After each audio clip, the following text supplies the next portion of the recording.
Buongiorno, sono Matteo Fronduti del ristorante Manna di Milano. Oggi siamo qui perché faremo i mondeghini, cioè le polpette lombardi o milanesi per eccellenza. Come ingredienti avremo bisogno di carni bollite, e poi vedremo quali, pan grattato, pane raffermo, latte, uova, mortadella, grana e un limone per la scorza. Burro per la cottura insieme ad aglio e timo. La prima cosa da fare è selezionare le carni per il bollito.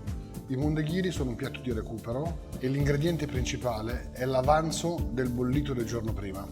Per il bollito innanzitutto ci serve la guarnizione aromatica, ovvero sedano, carota, cipolla e un mix di spezie.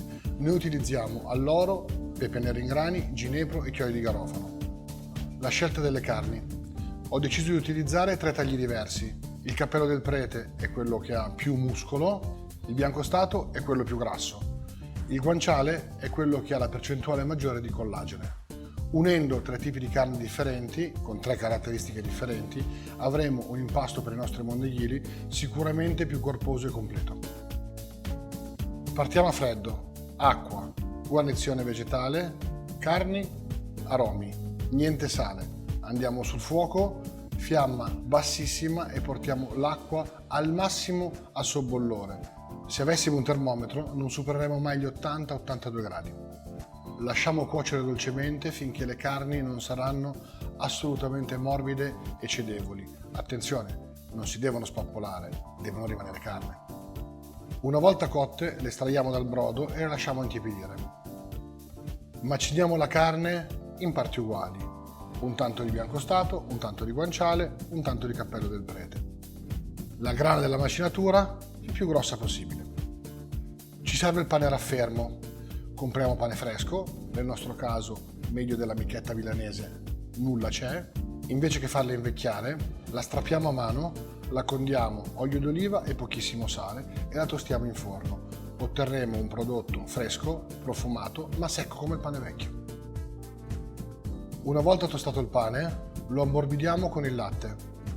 Lasciamo riposare qualche minuto finché non sarà bello morbido. Rimaciniamo la carne con il pane e la mortadella. Ottenuto un nuovo impasto il più possibile omogeneo, aggiungiamo l'uovo, la scorza di limone, grana. Uniti tutti gli ingredienti, impastiamo a mano. Formiamo le polpette. Mi raccomando, i mondeghini non sono tondi, non sono sfere, sono schiacciati, devono essere arrostiti, devono offrire al burro una superficie maggiore, quindi schiacciali. Una volta formati i mondeghini, li passiamo nel pan grattato, leggero, serve solo per abbrustolirli. Mettiamo in una padella il burro a fondere con aglio e timo. Quando il burro inizia a sfrigolare, le bolle di affioramento diventano piccole, mettiamo i mondeghini. Non devi avere fretta, devono arrostire, devono cuocere, non devono bruciare.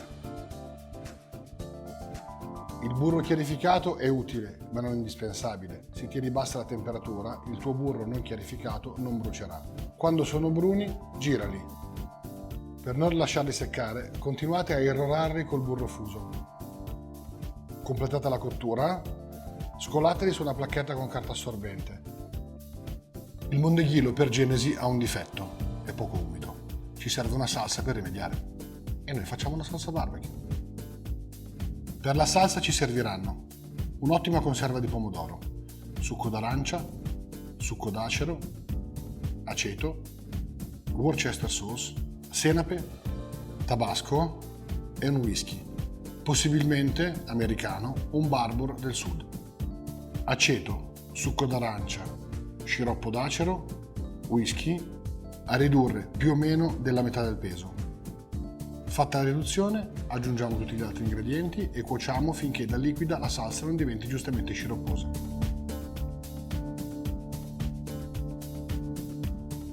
Terminata la cottura della salsa, l'unica cosa che manca è quella nota di affumicato e noi gliela diamo: legno di quercia, fuoco e fumo. Se volete affumicare la salsa a casa, il consiglio vivissimo è quello di farlo sul balcone col barbecue, perché se no dentro, in cucina, nel forno, poi vi tocca cambiare le tende. Lasciate riposare qualche minuto, impiattate. Originariamente nel Mondeghilo c'era la mortadella di fegato. Proviamo a riportare il Mondeghilo a un livello più primitivo. Depuriamolo da tutti gli ingredienti che servono soltanto a costituirne la massa e non il gusto. Quindi solo carne e invece della mortadella o della mortadella di fegato filologica, solo fegato. Ritorniamo alle carni bollite, sempre le 3 di prima. Le maciniamo e uniamo il fegato in rapporto 1:1. Uguale. Rimaciniamo tutto insieme, aggiustiamo di sale e non aggiungiamo nient'altro. La polpetta insieme da sola così non ci sta, abbiamo bisogno di un aiuto. La retina di maiale è quello che fa per noi. Stendiamo la retina, posizioniamo una presa di impasto deforme all'interno della retina e chiudiamo come se fosse più che una polpetta un involtino.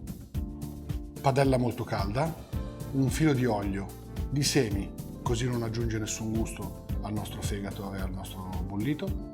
Appoggiamo sulla padella la polpetta dalla parte della chiusura, di modo che la retina, fondendosi, si chiude. Arrostiamo, forte. Giriamo le polpette e finiamo la cottura in forno. 180 gradi, alcuni minuti. Finita la cottura, lasciamo le nostre polpette di fegato e bollito a riposare qualche minuto sul carta assorbente e poi le possiamo mettere nel piatto pronte per essere mangiate.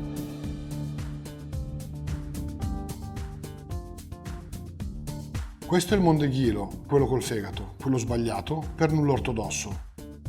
Adesso avete tutti gli strumenti per poter provare a rifare a casa questo classico lombardo. Va bene, torno a lavorare.